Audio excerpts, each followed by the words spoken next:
Vamos a Efesios. Efesios capítulo 6, habíamos dejado. Hoy nos toca a partir del versículo 10, dejamos en el 9 la última vez. Y vamos a estar retomando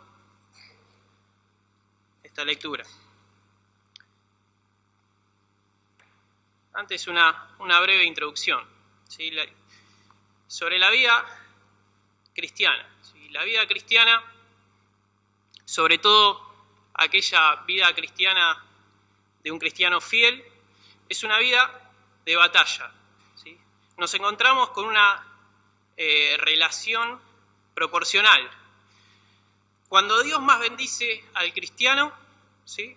El enemigo incrementa sus ataques. ¿Sí? Si andamos como es digno de la vocación con que fuimos llamados, como hemos estudiado, si andamos en humildad y no en orgullo, como también hemos estudiado en Efesios, si andamos en unidad y no en división, como también estudiamos en Efesios, si dejamos ese hombre viejo y ahora estamos andando en el hombre nuevo, como también vimos en Efesios, si estamos andando en amor, si estamos andando en luz, si vivimos en plenitud del Espíritu, como también si vivimos en sumisión los unos a los otros, como vimos en los 2 últimos jueves, si andamos correctamente podemos estar completamente seguros, ¿sí? Que vamos a encontrarnos con una oposición y muchas veces en conflicto.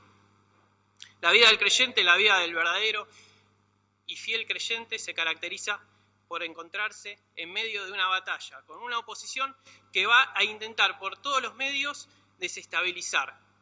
Jesús mismo se enfrentó a esto. Aún siendo Dios, se enfrentó en una batalla en el desierto por 40 días. No solo ahí, sino en el huerto de Getsemaní. ¿Sí? Tan intensa fue esta situación que le caían gotas como de sangre. Estas dos batallas nos hablan de que no importa el grado de madurez espiritual que nosotros podamos tener, tampoco que sea más fácil si soy más maduro, sino todo lo contrario. A medida que el creyente crece y se hace más fuerte, lo mismo sucede con los ataques de Satanás. Es el Señor el que nos capacita y nos ayuda a vencer las tentaciones y debilidades. Y es Satanás el que va a buscar otras tentaciones y otras debilidades para volvernos a desestabilizar. Ahí se encuentra el cristiano, ¿sí? Luchando constantemente, porque un cristiano que deja de tener luchas es un cristiano que ha caído en pecado, ¿sí? Un cristiano sin conflicto es un cristiano que retrocedió de la primera fila de batalla, como así también retrocedió en el servicio. Vamos a leer Efesios 6, ¿sí? A partir del versículo 10 al 20, que nos toca hoy. Por lo demás, hermanos míos, fortaleceos en el Señor y en el poder de su fuerza. Vestíos de toda la armadura de Dios para que podáis estar firmes contra las acechanzas del diablo. Porque no tenemos lucha contra sangre y carne, sino contra principados, contra potestades, contra los gobernadores de las tinieblas de este siglo, contra huestes espirituales de maldad en las regiones celestes. Por tanto, tomad toda la armadura de Dios para que podáis resistir en el día malo y habiendo acabado todo, estar firmes. Estad pues firmes, ceñidos vuestros lomos con la verdad y vestidos con toda la coraza de justicia y calzados los pies con el apresto del evangelio de la paz. Sobre todo tomad el escudo de la fe, con que podáis apagar todos los dardos de fuego del maligno, y tomad el yelmo de la salvación y la espada del Espíritu, que es la palabra de Dios. Orando en todo tiempo, con toda oración y súplica en el Espíritu, y velando en ello con toda perseverancia y súplica por todos los santos. Y por mí, a fin de que al abrir mi boca me sea dada la palabra para dar a conocer con denuedo el misterio del Evangelio, por lo cual soy embajador en cadenas, que con denuedo hablé de él como debo hablar. Algo básico y fundamental para la vida cristiana es la preparación. El creyente no preparado se convierte en un creyente derrotado, que intenta actuar de acuerdo a su propia fuerza y bajo su propia sabiduría. La fortaleza de la vida cristiana radica en la dependencia de Dios. Ahí dice en el primer versículo, fortaleceos en el Señor. Filipenses 4:13, todos lo conocemos, dice, todo lo puedo en Cristo que me fortalece. Vemos que lo importante no es la cantidad de la fuerza que nosotros podamos tener, sino la fuente y la procedencia de esa fuerza que nosotros podemos tener. Y la procedencia y la fuente de esa fuerza que nosotros podamos llegar a tener no tiene que ser ni más ni menos que el Señor. El Señor es el que nos fortalece.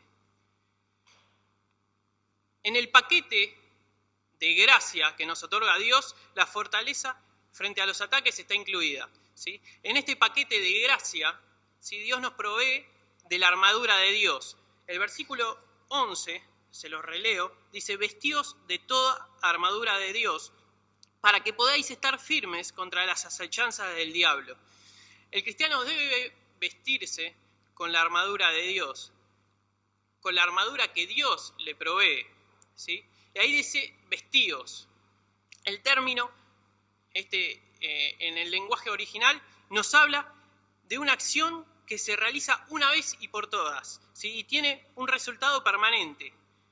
Los que nos tenemos es que poner la armadura de Dios. Y no es algo que se pone y se saca según la ocasión, sino que la vestimenta es permanente en el creyente.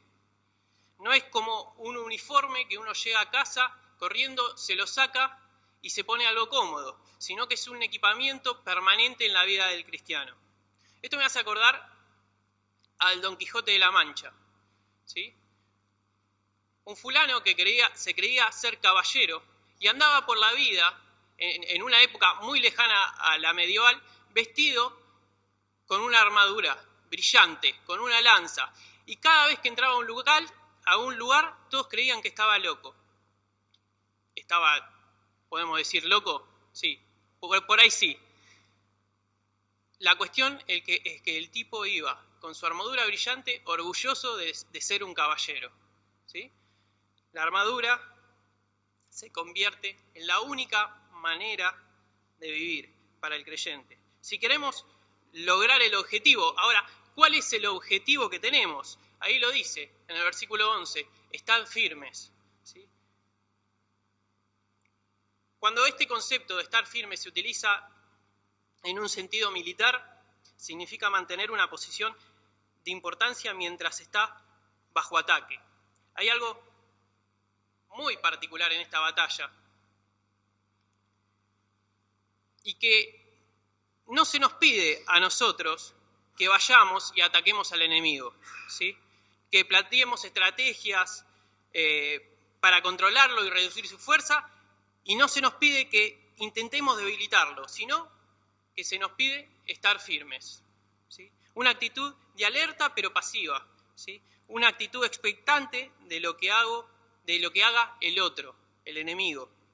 En esta posición el diablo ataca, y dice ahí, contra las acechanzas del diablo. Y acá el término acechanzas es un término que se usa con frecuencia para hablar de un animal salvaje que está esperando el momento y luego se lanza en forma inesperada contra su presa. ¿Y quién está al acecho? También lo dice el versículo, el diablo, ¿sí?, Satanás. Y la Biblia habla con claridad acerca de la existencia real y personal de Satanás. No es un mito, no es una novela, sino que es real y existe, y está al acecho. 1 Pedro 5:8, todos seguramente se están imaginando este versículo, dice, sed sobrios y velad, porque vuestro adversario el diablo, como el león rugiente, anda alrededor buscando a quien devorar.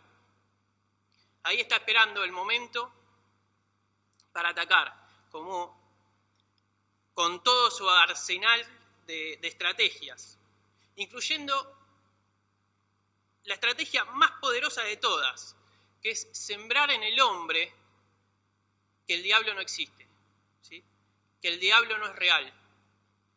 Satanás está al acecho para sembrar duda y para mostrarnos el mundo. 1 Juan 2, 15, 16 dice: no améis al mundo ni las cosas que están en el mundo. Si alguno ama al mundo, el amor del Padre no está con él. Porque todo lo que hay en el mundo, los deseos de la carne, los deseos de los ojos y la vanagloria de la vida, no provienen del Padre, sino del mundo. Y ahí está Satanás, ¿sí? Nos pone frente a la vista esto, ¿sí? Los deseos de la carne, los deseos de nuestros ojos y la vanagloria de la vida.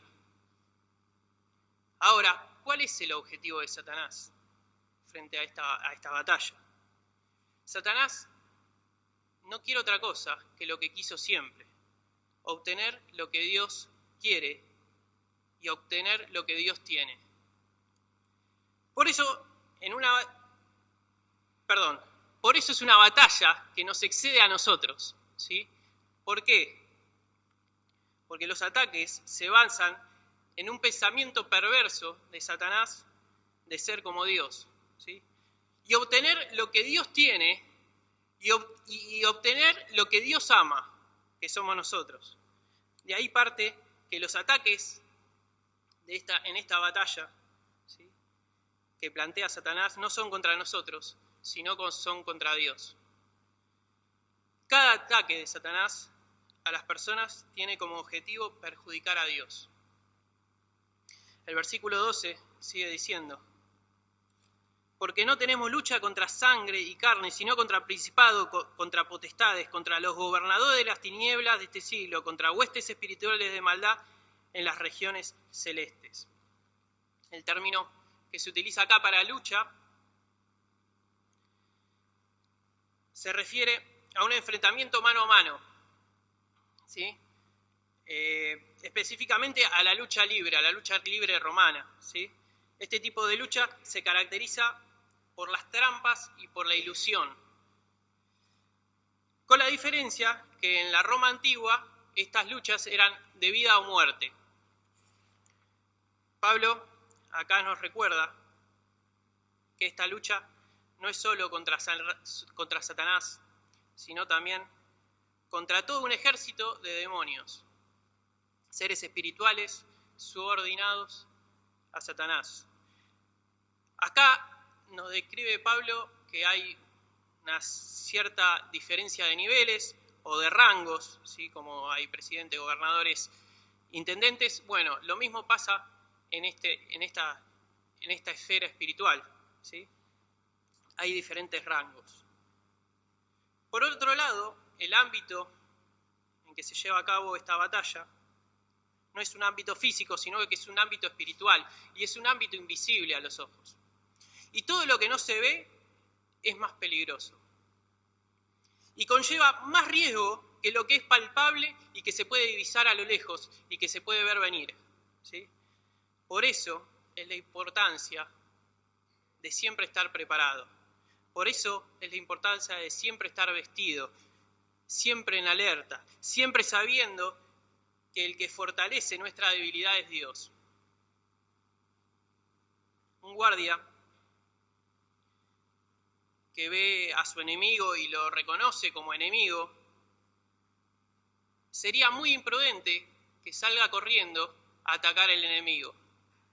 Lo más lógico y lo más inteligente sería que esta persona que ve a su enemigo venir vaya y le avise a su comandante, y sea el comandante el que organice la defensa. En este ámbito espiritual tendría que pasar lo mismo. Si nosotros vemos venir al enemigo, no tenemos que salir a enfrentarnos al enemigo, sino tenemos que ir a nuestro comandante para que él organice la defensa. Tenemos que reportarnos con nuestro comandante y dejar la defensa en sus manos. Solo así está garantizada la victoria. Versículo 13. Por lo tanto, tomad toda la armadura de Dios para que podáis resistir en el día malo, y habiendo acabado todo, estad firmes. Y esta es la victoria, ¿sí? La victoria es estar firmes.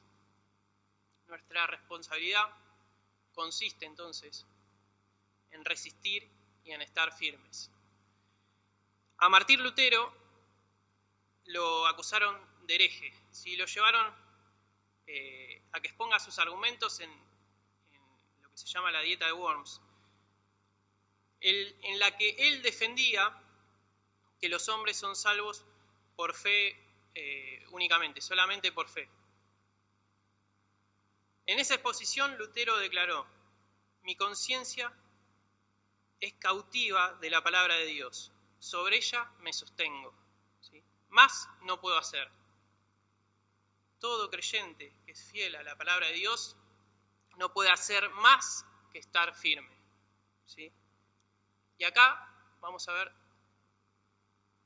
un mini resumen, ¿sí? Aquello que es importante, lo importante, ¿qué es lo importante? Es estar preparado, ¿sí? Segundo punto, ¿cuál es el objetivo? El objetivo es resistir y estar firmes. Ahora, ¿cómo conseguimos este objetivo de resistir y estar firmes? Bueno, ahí lo dice, vestidos de toda armadura de Dios, como vimos en todo tiempo, ¿sí? Pablo nos habla de 6 partes de esta armadura con las cuales Dios equipa a sus hijos para obtener el objetivo de resistir y el objetivo de estar firmes frente a los ataques del enemigo. El primero de esas partes de la armadura del cristiano está en el versículo 14. Dice: estad pues firmes, ceñidos vuestros lomos con la verdad y vestidos con la coraza de justicia. El primero de estos elementos, ¿sí?, de un soldado romano es el cinto de la verdad. El soldado romano siempre llevaba, entre su atuendo típico y clásico, una túnica, una capa, ¿sí?, que le servía de prenda básica, ¿sí? Por lo general se elaboraba a partir de un pedazo grande de tela y cuadrado que se agarraba de acá atrás o tenía un agujero y se le pasaba por la cabeza y quedaba todo colgando, ¿no? Ahora, al momento del combate, ¿sí?, un combate que era cuerpo a cuerpo, no era con aviones y esas cosas, ¿sí?, la túnica que estaba suelta generaba sus problemas, ¿sí? ¿Por qué? Porque le reducía la movilidad al soldado. De ahí la importancia del cinturón, ¿sí?, un cinturón ancho de cuero que sujetaba a la hora de pelear su túnica, ¿sí?, y el soldado romano, podría libremente tener absoluta movilidad. El cinto que mantiene ceñidos a los creyentes es la verdad. Sin conocimiento de las Escrituras, sin conocimiento de las enseñanzas bíblicas, sin el conocimiento de la verdad, estamos expuestos a una derrota segura. El término ceñido también nos muestra cómo tiene que ser nuestra actitud, ¿sí? Nos habla de un compromiso genuino, ¿sí? Si somos responsables y nos atamos nuestra capa, es porque lo hacemos comprometidos de verdad. Una preparación correcta y una actitud de valentía, un compromiso total. Y de esto nos habla el cinturón de la verdad. El segundo de los elementos, la segunda parte de esta ilustración que hace Pablo, es la coraza de justicia, ¿sí?, también en el versículo que leímos. Ningún soldado romano salía a la batalla sin su coraza, que era una pieza sólida y sin mangas de la armadura que cubría todo el torso, ¿sí? Es obvio para qué servía: para proteger el corazón, los pulmones, los intestinos, todos aquellos órganos vitales. Y nos habla acá que esta coraza es de justicia, y la justicia nos hace referencia a una vida de obediencia a la palabra de Dios.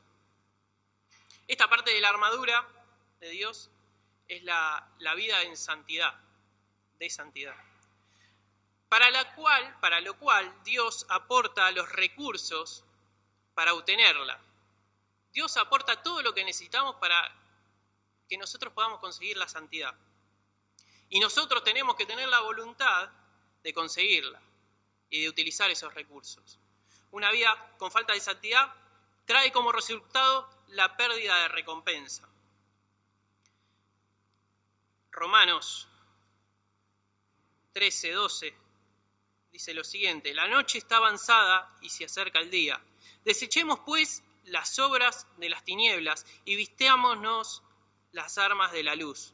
Versículo 14 dice: sino vestíos del Señor Jesucristo y no proveáis para los deseos de la carne. ¿Sí? ¿Qué es lo que nos propone esta coraza de justicia? Andar en santidad. Tercera parte de nuestra armadura, versículo 15. Y calzado los pies con el apresto del Evangelio de la paz. Llegamos al calzado. ¿Sí? Hoy en día hay un tipo de calzado para cada tipo de actividad. Los zapatos de un soldado son todavía más importantes que los zapatos de cualquier deportista. Al marchar durante kilómetros y kilómetros y por distintos tipos de caminos, la protección era esencial, sumamente importante. Así es también el calzado espiritual, ¿sí?, de un cristiano. Es igual de importante, ¿sí? Si no estás calzado correctamente, estás destinado a tropezar, a caer, a sufrir en este camino dificultoso de la vida. El Evangelio de la paz es la verdad maravillosa de que Cristo, ahora en Cristo estamos en paz con Dios, ¿sí?, y somos uno en Él. Esta verdad es la que nos mantiene firme, esta es la verdad que nos mantiene de pie, esta es la verdad que nos recubre nuestros pies y nos da fundamento para atravesar el camino que se nos presente. Vamos a nuestra cuarta parte, versículo 16. Sobre todo, tomad el escudo de la fe, con que podáis apagar todos los dardos de fuego del maligno. Nos encontramos con un escudo, un elemento que todos tenemos en la cabeza y es fácil de imaginarnos cómo es un escudo. Bueno, el escudo que está haciendo mención Pablo en esta ilustración no es el escudo redondo que nosotros nos imaginamos, sino que era un escudo rectangular, ¿sí?, de unos 80 centímetros de ancho por 1,20 de alto, y las personas en esa época eran un poco más bajas que las de ahora. O sea, ese tipo de escudo cubría prácticamente todo el cuerpo del soldado romano. Y es muy curioso porque los soldados que llevaban estos escudos se ubicaban en el frente de batalla, uno al lado del otro, ¿sí? Unían sus escudos, ¿sí?, y generaban como una barrera de contención entre el enemigo y nosotros, digamos, ¿sí? A esta barrera de contención los romanos le llamaban el muro, ¿sí? Y a veces se extendía durante kilómetros, podían estar por kilómetros, uno al lado del otro, haciendo esta barrera de contención, haciendo el muro. Cualquier persona que estuviera de pie o agachado detrás del muro estaba protegido de cualquier ataque. Y la fe en el cristiano es la esencia, ¿sí?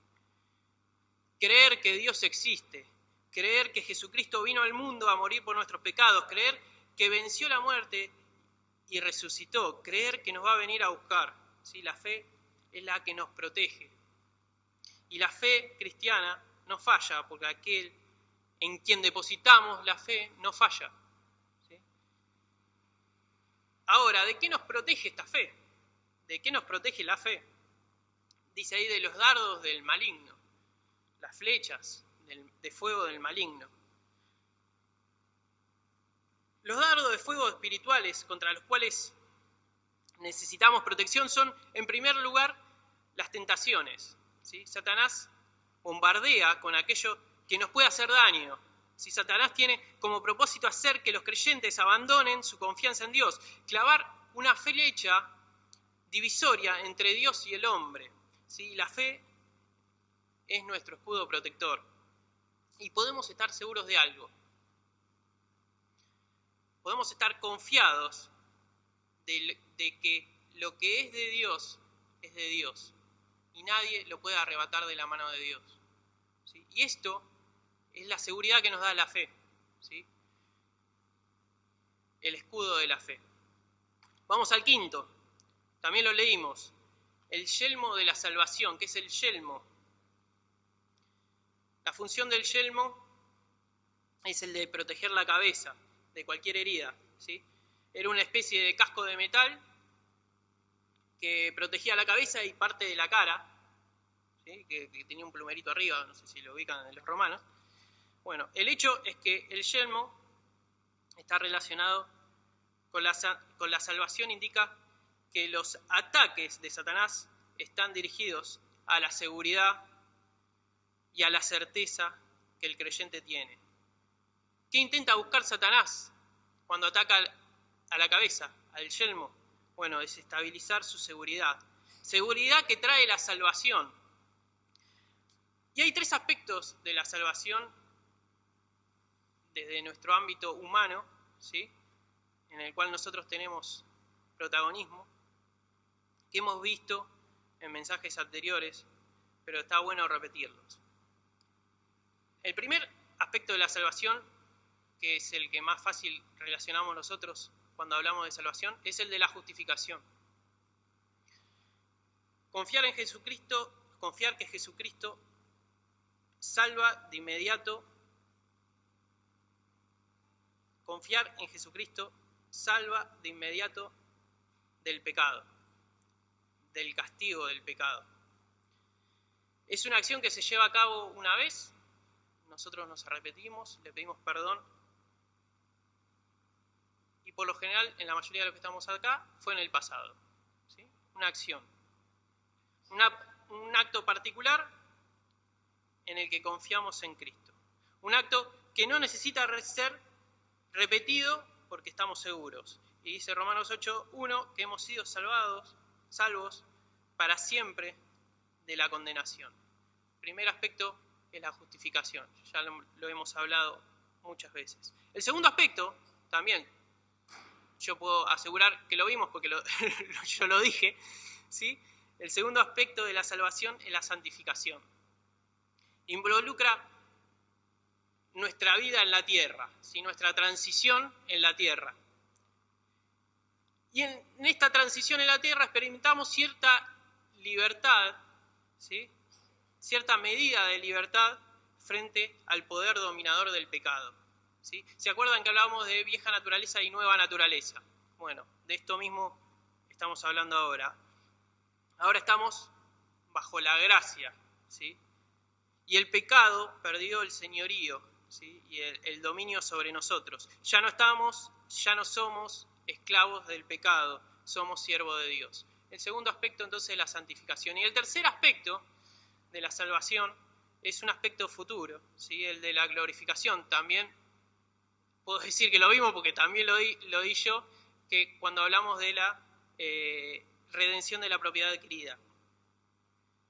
¿Cuándo será esto? Cuando seremos un día, ¿sí? Salvos por completo y para siempre de la presencia del pecado, cuando tengamos nuevos cuerpos. Ahora, ¿por qué traigo a colación todo esto? ¿Por qué estas distinciones? Porque este último aspecto, ¿sí? Del yelmo de la salvación, este último aspecto de la salvación, de la glorificación, de este aspecto futuro de la salvación, es el que está haciendo mención en el yelmo de la salvación, ¿sí?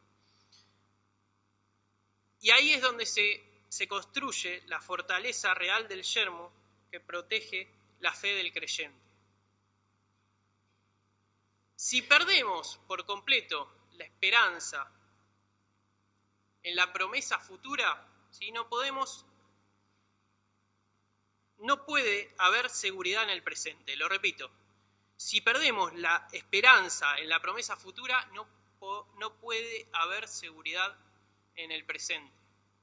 El yelmo de la salvación es la esperanza de la salvación final que nos da y nos capacita de una absoluta confianza y seguridad de que la lucha no va a ser eterna, de que la lucha no va a ser para siempre, de que la lucha algún día va a terminar, ¿sí? Y como segunda cosa nos dice que sabemos que la victoria está de nuestro lado.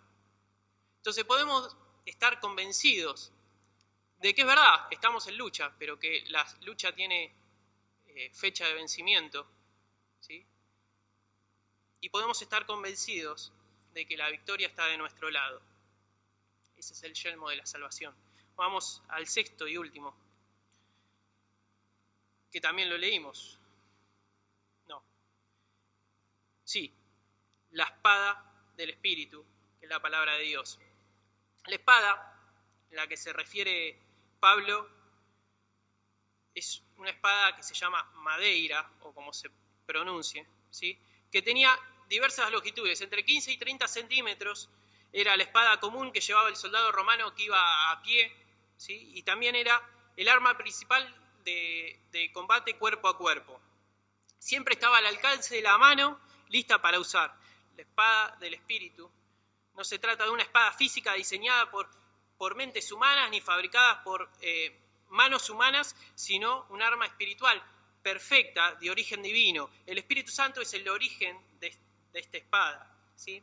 Y la espada del Espíritu es la Biblia, es la palabra de Dios. Hebreos 4, 12, 13 dice: la palabra de Dios es viva y eficaz y más cortante que toda espada de dos filos y penetra hasta partir el alma y el espíritu y las coyunturas y los tuétanos, y discierne los pensamientos y las intenciones del corazón, y no hay cosa creada que no sea manifestada en su presencia.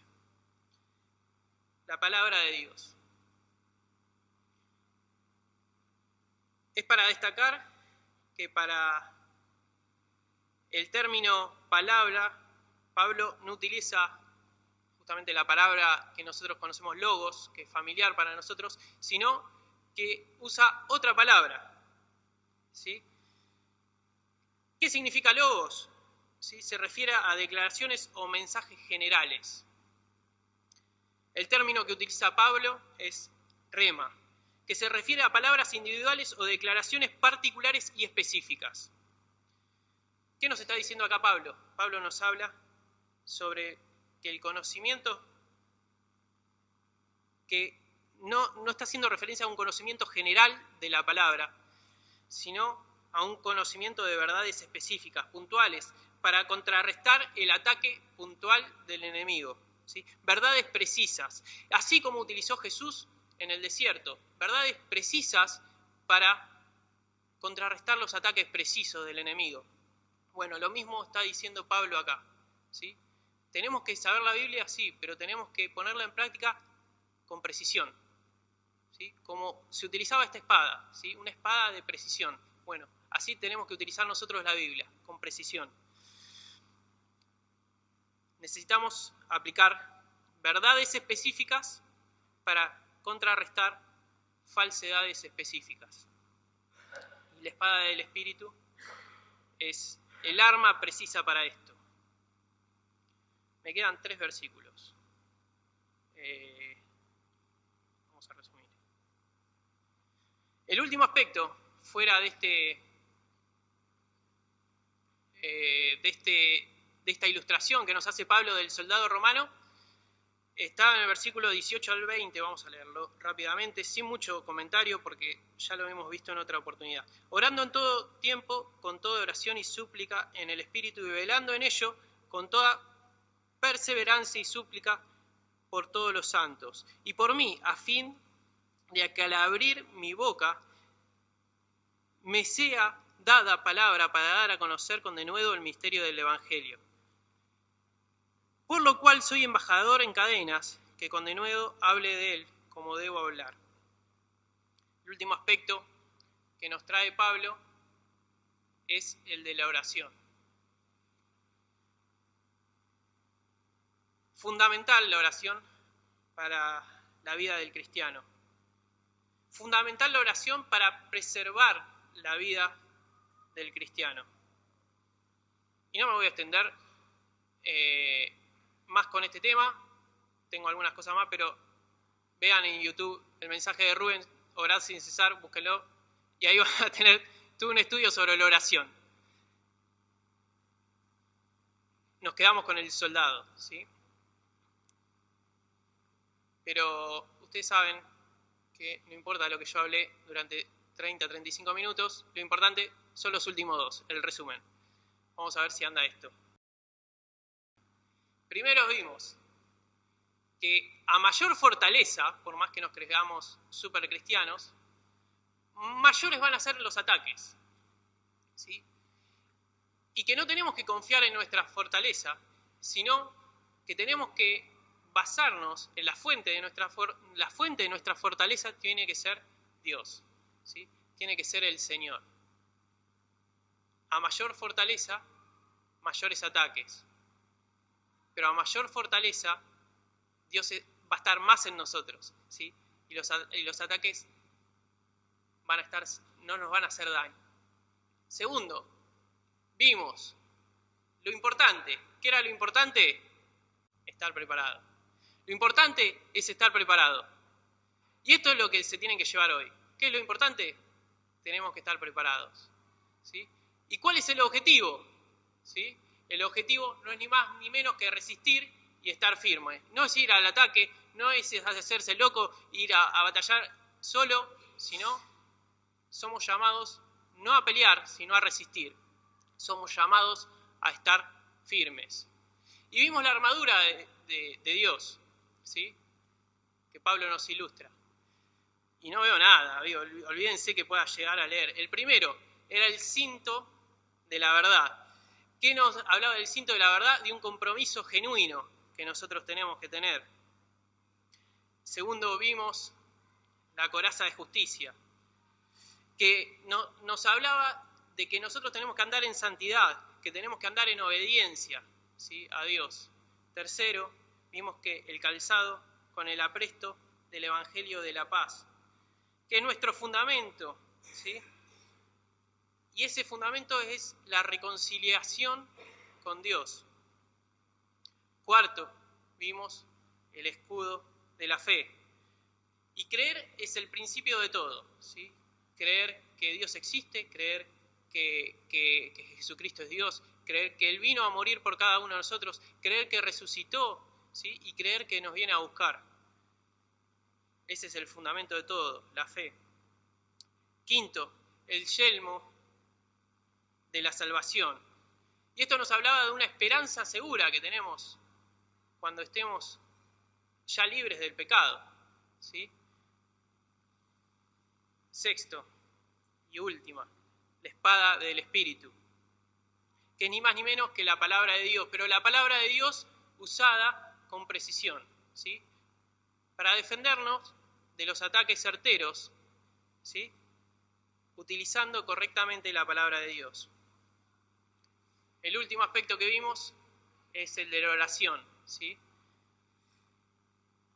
Y la oración preserva la vida del cristiano. Pero no te tenés que acordar de nada de eso. Lo que te tenés que acordar es lo importante. ¿Qué es lo importante? Es estar preparado, ¿sí? Porque tenemos un objetivo claro, ¿sí? ¿Cuál es el objetivo? No es ni más ni menos que resistir y estar firme. Que Dios bendiga